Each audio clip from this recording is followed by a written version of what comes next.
Hey, how's it going, guys? It's Will here, and today I wanted to talk about something that I don't normally talk about on this channel, but it is very important to me, especially with the lifestyle I live. And I want to talk about Apple MacBook Pros and why I haven't bought one in the past 5 years. Apple was doing so good with the MacBook Pro in 2014. And when it came up with the 2015 MacBook Pro, that laptop, in my opinion, was considered as perfect of a laptop as Apple MacBook Pros could possibly come.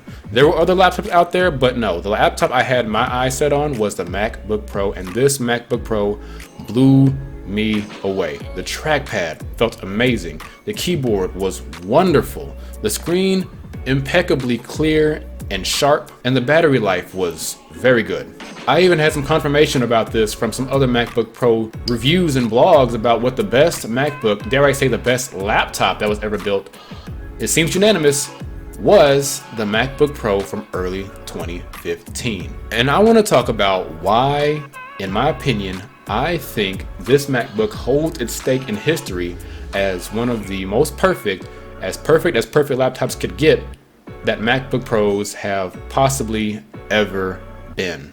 When I was about to buy my first MacBook Pro in 2017, I was almost seduced into buying one of the new MacBook Pros with the cool, updated, bigger trackpad and the touch bar and all the 4 USB-C ports and how USB-C was all this good news and everything. And I thought, that's cool, okay, I'll get a new MacBook. But then I thought, wait a minute, wait. The life I'll have to live if I were to buy this MacBook was not the life I wanted to live. Here's the deal.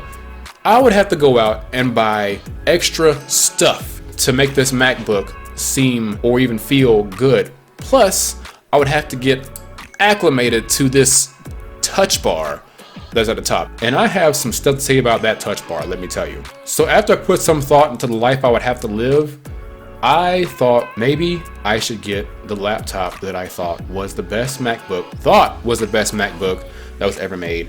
And my decision could not have been better. I have been so satisfied with my MacBook Pro from 2015 that when I replaced my MacBook recently, I got another early 2015 MacBook Pro, and it is holding up so solidly.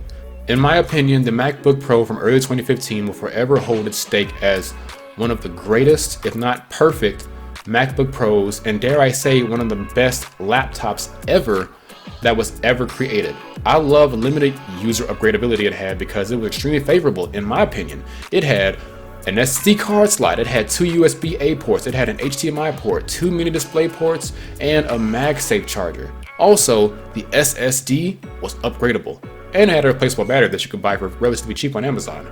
Now, RAM wasn't upgradable, but that's fine. If you need more than 8 GB of RAM, either get a Mac Pro or an iMac. So yes, getting an older MacBook Pro was favorable for me because of what all it had and how it fit, how easily I wanted my life to be.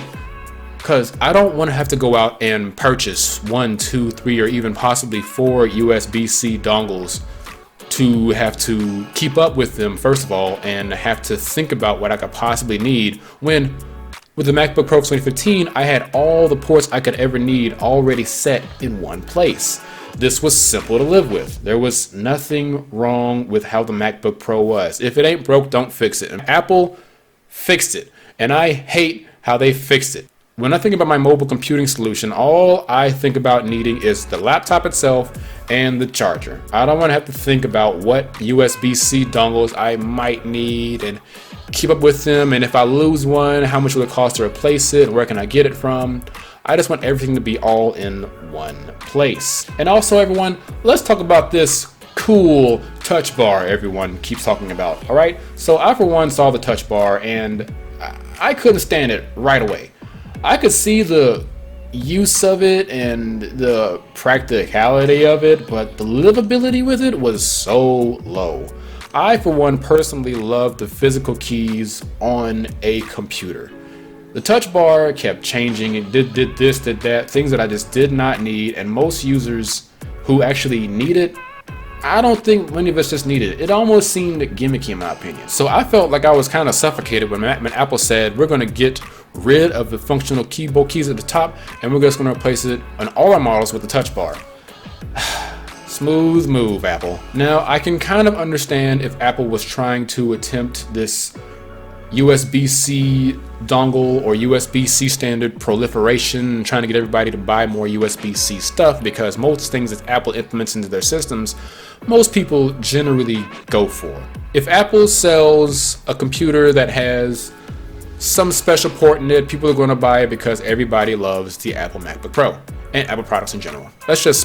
We're just going to say that for now. But me, no, I was not seduced into that lifestyle, and I thought to myself, well, Apple's not going to do any better than they did in 2015 because they keep selling these laptops that have these USB-C dongles and ports on the side, and that's all you get. Charging, USB-C. Display, USB-C. USB, USB-C. Anything you need should be adapted to the USB-C standard. That I couldn't get down with. So my opinion about the greatest MacBook Pro ever, or dare I say it, the greatest laptop ever, was the MacBook Pro from 2015. And if any of us have been listening to the news lately about MacBook Pros, then perhaps you may have heard about these new MacBooks coming out in 2021. These MacBook Pros are rumored to be groundbreaking as far as my opinion goes. So if any of us have been listening to any of the MacBook Pro news lately, we all know of the latest MacBook Pro news and about this new release of the 14-inch MacBook Pro and what it's expected to have. In fact, from what I heard, it seems as though Apple is finally listening to critics like me, and they're doing something I never thought I'd see Apple ever do again. This could be the promised return of laptops as good as or better than the legendary MacBook Pro from early 2015.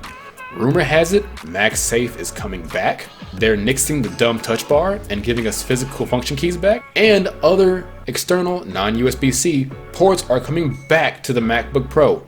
This is huge, very huge. And if, and I do mean if, this laptop has some user upgradable parts in it, such as the SSD or the RAM, this could mean the return of Apple's great laptops once again. But in order to see that, we will have to wait until around the middle of June to see if any of this awesome stuff is going to happen. Because if what I heard is actually going to happen, this could be huge. So for the time being, it is January 17th, 2021.